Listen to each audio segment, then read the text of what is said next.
Black belt featherweight final here at the World No-Gi Championships. Alexandro Sodre of Novo União up against Gabriel Sousa of ZR Team. And Robert, this is a very interesting match. It's a very interesting final. First time that either of these men have fought through to the Black Belt No-Gi World Championship finals. Both young competitors, relatively early on in their black belt careers, and a chance for both of them to really make history here. I agree. I can't imagine how excited they are to be fighting their first final of the World Championship at the black belt level. And yeah, they're certainly very hungry. They got a lot to prove. They certainly feel that way. And I know Gabriel better than I know Sodre. I have never seen Sodre compete. I think most of his career was in Brazil, but I've seen Gabriel compete. Zé Radiola always with a lot of good competitors coming out of the northeast of Brazil. And Sodre from, Novo União, one of the most iconic and relevant camps in the history of the sport. Again, most of Novo União's talent is in Brazil, so the American audience doesn't see them compete a whole bunch over here, but there's a lot of talent in Brazil for sure.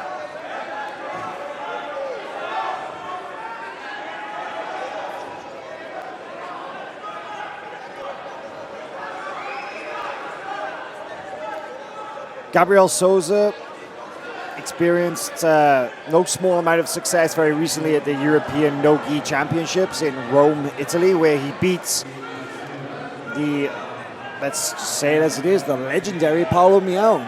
Wow, huge Not win. many people could claim to do that. He doesn't lose very often, so it's a pretty big deal. It is. And what an achievement. So not only is he really good at jiu-jitsu, you have to be a master tactician to defeat someone like Paulo Mião. Because you know that, you don't see these guys get finished very often, right? And because of the way their game is, they're so hard to pass. And they're very difficult to beat in terms of tactics. So that tells me that Gabriel is not only super technical, but he also understands the game very well.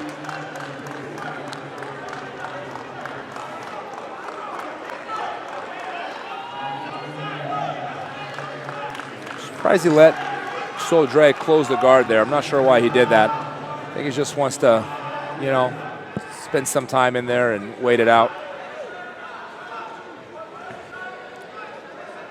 Sodre made a name for himself on the Brazilian scene, competing in the brown belt ranks, and he floats between light feather and featherweight, and it was remarkable because he would nearly always enter the absolute division and nearly always be the smallest guy in that division, so definitely not afraid of mixing it up. Yes, a lot of talent down there in Novo União, and Sodre, no doubt, part of one of the many up-and-coming young guns out of that camp. And he's got his hands full against another, young gun, someone just relatively new to black belt, Gabriel Sousa.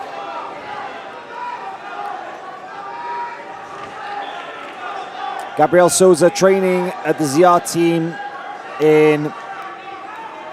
here in California alongside Diego Ramalho and Lucas Rocha. Really flying the flag for them on the competition scene in the United States. Correct. And they've had a very strong presence in the northeast of Brazil, Europe, and now the United States as well. I think these two, much like Taliesin, we will be seeing them in many, many times in the future. I don't think this is their last final of the World Championship.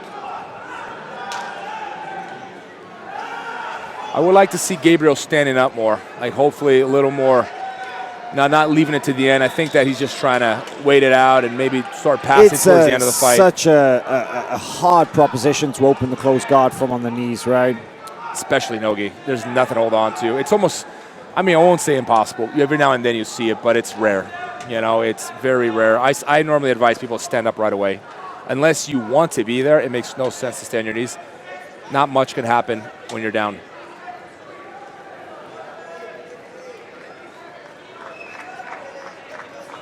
Sodre, too, could be doing a better job at attacking there, perhaps opening the guard at some point, looking for more open guard attacks.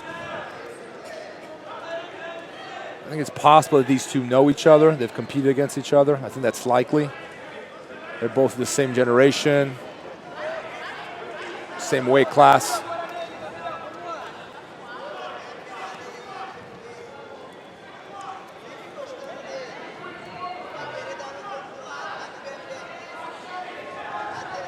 Now this open guard.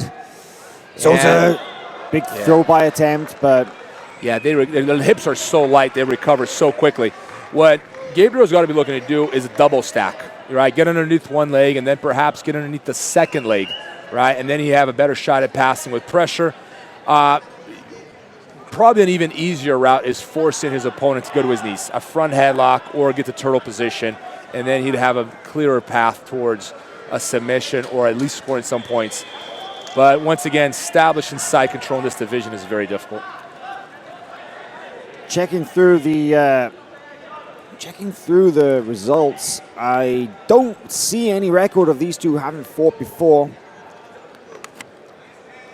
Gabriel Sousa, of course, the champion there in Rome in October in the European No-Gi Championships. See if he can add a world title to go with that European No-Gi Championship title. But still 0-0.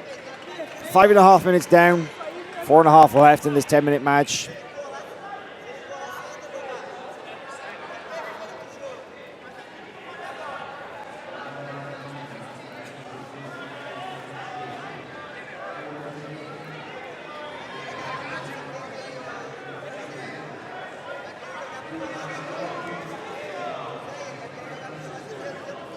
Such a hard proposition to pass the guard at these lighter weight classes.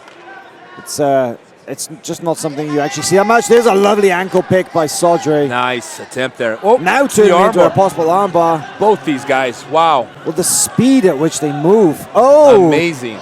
And there was a triangle attempt, but time was called. So they'll reset into a neutral position. Very exciting final here. Yeah. Featherweight division. When they go, they really go. There's just no... Wow, they've just got one speed. It's either stop or go. And when they go, they're so fast. Both of them. Incredible. I will say, like, Sodre has been a little too defensive from guard. I'd like to see him more aggressive.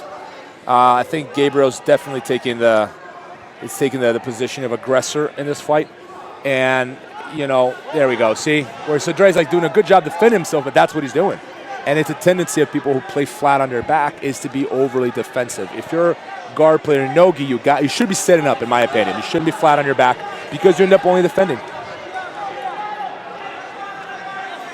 I think it's a difficulty that a lot of open guard players have in transitioning no-gi is that now he sets up. But, you know, in general terms, that's where you want to be. Back to closed guard. And Gabriel seems completely content being in there. I'm not sure why he didn't try to stop his opponent.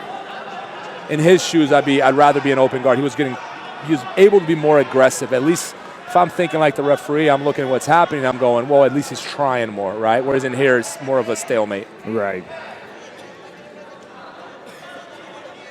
It's an important component in competition is trying to understand how the referees think.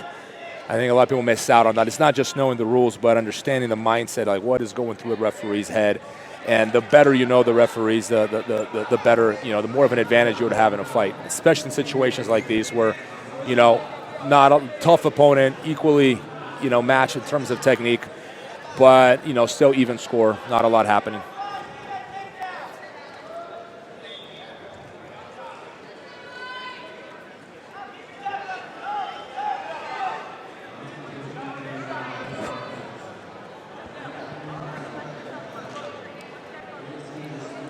Under 2 minutes left. Both these guys got to turn it on. I'm not seeing the action I think this fight merits. Yeah. I think both these competitors are capable of so much more, and they're so conservative. I think Sodre's best bet is here. He's got to open up. This closed guard, it's not really doing anything. It's just seemed to be wasting time. we've seen him.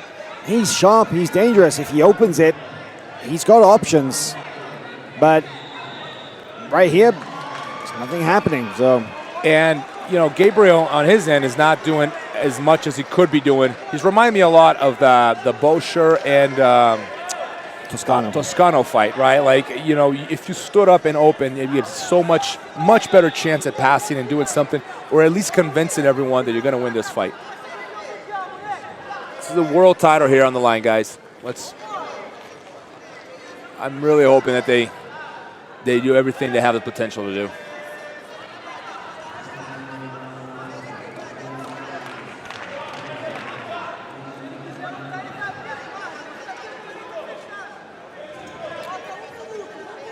Hi, well, if you had to choose right now, go. Man, it's a little tough. I've liked the aggressive passing attempts from Sousa when the guard has been open. I don't think Sodre has been that active in really making any significant attacks from bottom. So, hard one to call, though. You know, you never know what match the referees are watching because we all have a different view. True. See, when he was out in the open, I thought Gabriel was doing much better. And then in close, it's even. Right, nothing happened. So I'm leaning towards Gabriel, but not by much. Oh, now you see Sodre. See now, Sodre should have done this. Should have done this a long time ago. Wow. Beautiful escape there from Sousa. That's close, though. He's going to leave it to the ref.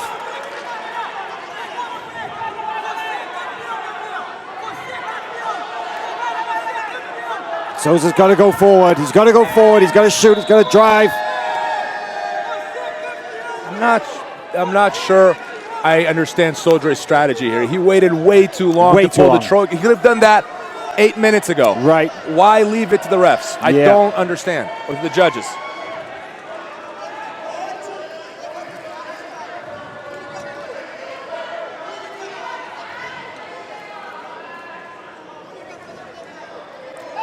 Well, it is split decision in favor of Sodre. 2 referees to 1. The center ref and one of the corner judges called it in favor of the Novo União black belt, who takes his first IBJJF World No-Gi Championship title. I'm not sure I agree with that, to be honest. I'm leaning towards. I'm with the dissenting. I think in a match that close, it's it's pretty much impossible to call it either way. I'd say it's an unfortunate fact of those razor-thin matches that someone's always going to be really disappointed with the result. So correct. I just wish, you know, Sodre had done that 8 minutes ago. I think that he kept doing that over and over and over because as soon as he pulled the trigger, he almost swept his opponent. So you knew he had it. He was just, you know, waiting to pull the trigger at the very end, and it's a risky strategy. Very risky one, if you ask me.